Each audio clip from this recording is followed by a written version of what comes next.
I'm presenting this work on behalf of my colleagues, Carrie and Emily, who just started the Center for Digital Thriving at Harvard, and they're thrilled that I'm here to present this work. Wish they could be here, but they're not. So I'm doing this for them, and if you want to know more about their center, please look it up. It's great, it's exciting. So if you're doing any work that's kind of on the positive side of tech, please reach out to them, because they're trying to find people who are also doing that. So I don't even know if I need to say this. I'm just going to skip it. Seriously, we all know this. Teens are using phones, right? Lots of data to support that. I mean, it's now almost saturation. And of course, during COVID, this was actually, people were talking about internet and phone use among young people in a different way because it was a primary way that kids were socializing. So people were saying it was more positive in general.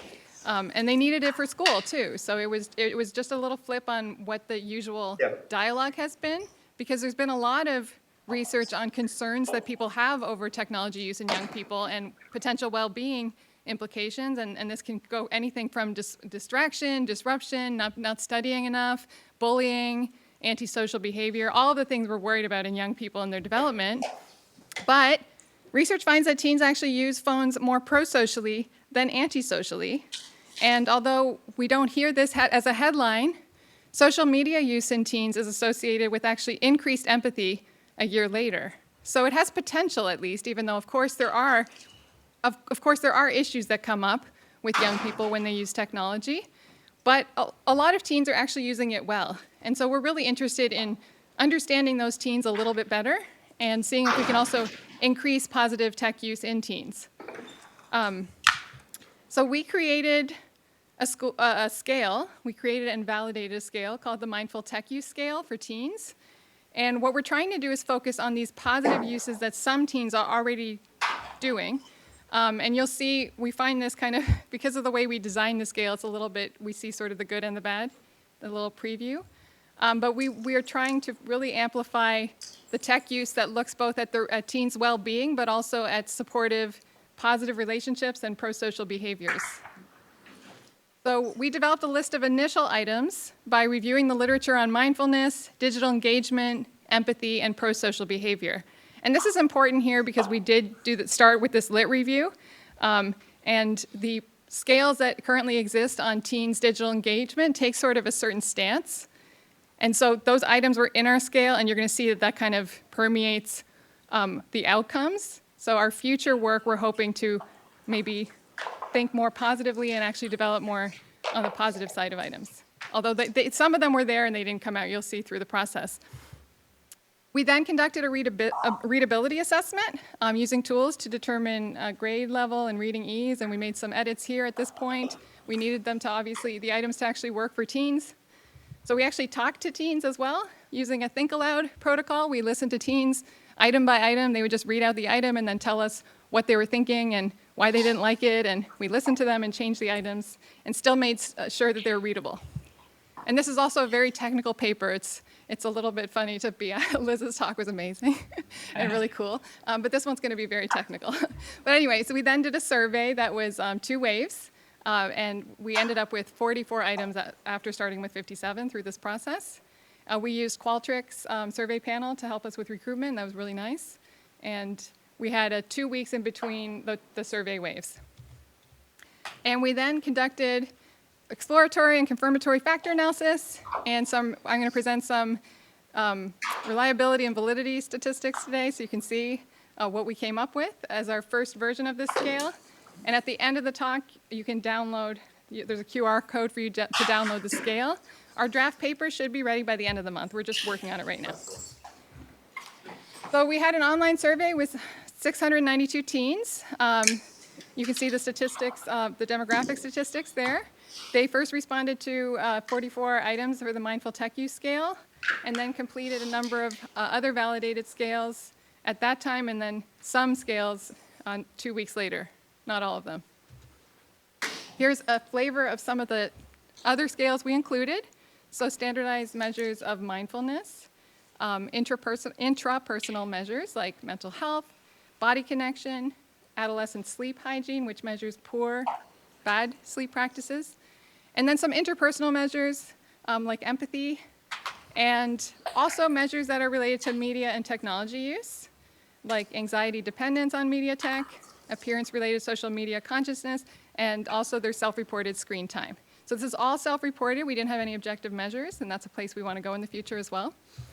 Then we conducted EFA and CFA to try to figure out which items actually could pass this, should be included in the final scale. And if you want the details of that, please read the paper.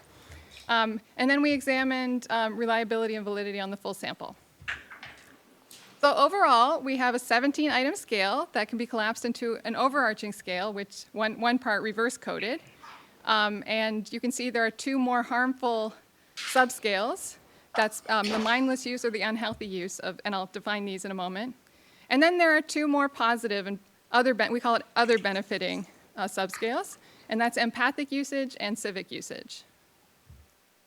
So mindless usage would be reactive, unreflective, not attending to one's own needs, just kind of not thinking about it when you're using the phone. I think a lot of us do it this way, not just teens, but that's how we defined it. And like I said, we'd like to move toward the more positive uses where people are more reflective, stop and think, and are actually using their phones more intentionally. And then unhealthy usage is when the device interferes with psychological or physical functioning. So this can include, well, I'll give you some sample items, but it can include anything that basically makes people feel bad or just ignores their body. So the brain in the vat already came up today. And then other benefiting behaviors include empathic ones, like considering other people's perspectives before using devices, showing care and compassion using your devices, and then civic uses of the phone or the device, like engaging in kind or generous behaviors on their devices. Some examples of mindless you can read here. It's hard to take breaks from my device, even when I know I should. Of course, all of us would say no to this, right? Am I right?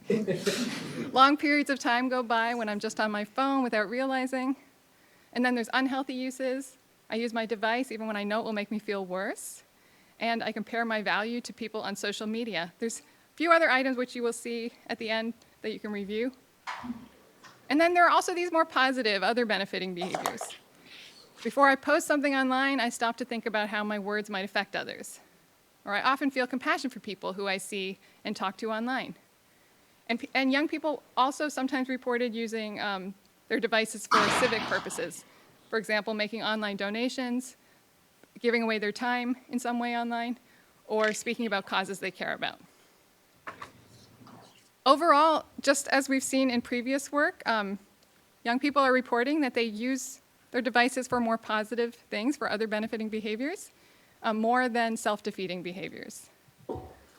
But when you look at what are the top scoring items, they're scoring highest on mindless and empathic uses. And I'm not sure, it's not that they're mindless and empathic in the moment, but they're saying that they use them mindlessly and they also use their phones or their devices empathically. The lowest scoring subscale is civic uses, and unhealthy is in the middle. I'm going to show you just some statistics now about the internal reliability, the test-retest reliability, and some validity statistics. So first of all, there are acceptable internal reliability stats. You can see they're a little bit lower for other benefiting behaviors, but it's generally acceptable. And then there are actually high test-retest correlations, which I think is really interesting across that 2-week period, that the teens who were saying we're scoring high in some subscales were also scoring high in the others. And to me, that's making me think this is acting a little bit like a trait or an individual differences measure, which is important kind of for what we want to do next, which is that we want to see if we can increase positive uses of technology among young people. But if it's sticky and kind of chronic, that's going to be really hard to do. So we're just anticipating this might be an issue if we're seeing such high correlations here. So overall, the mindful tech use scale is positively correlated with trait mindfulness. Good. That's a really good thing. And I'm going to show you how this looks for self-defeating versus other benefiting. And you can see here that teens who are saying that they use their phones more for self-defeating purposes are scoring lower on mindfulness, as we would expect. But teens who are saying they're using their phones for other benefiting behaviors are only scoring higher on one of the mindfulness measures. So it's a little bit unexpected, but at least that's there.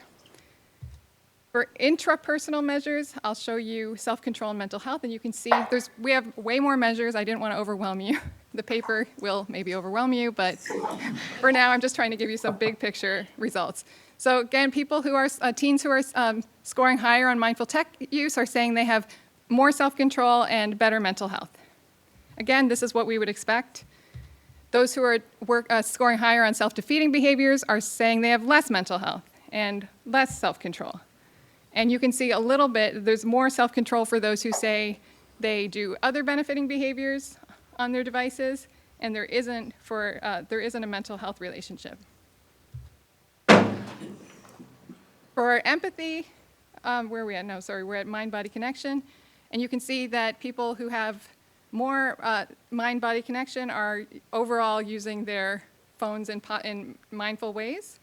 And you can see this poor sleep hygiene, that's a positive thing. So people who are using their phones in more mindful ways have better sleep hygiene. And sort of similar patterns as we've been seeing here, that the self-defeating behaviors seem to predict negative outcomes, and the other benefiting behaviors seem to predict positive outcomes. Empathy is exactly what we would expect here too, that more mindful tech use is associated with more empathy. And it's especially related to other benefiting behaviors. And then as for tech use, you can see that more mindful tech use is associated with less dependence on tech and less appearance-related concerns on social media overall. So if you look at that left part. And then people who use their devices in more self-defeating ways are showing poor outcomes in the tech-related questions as well. And as for self-reported screen time, mindful tech use is associated with lower screen time overall. And you can see that self-defeating behaviors are associated with more screen time usage.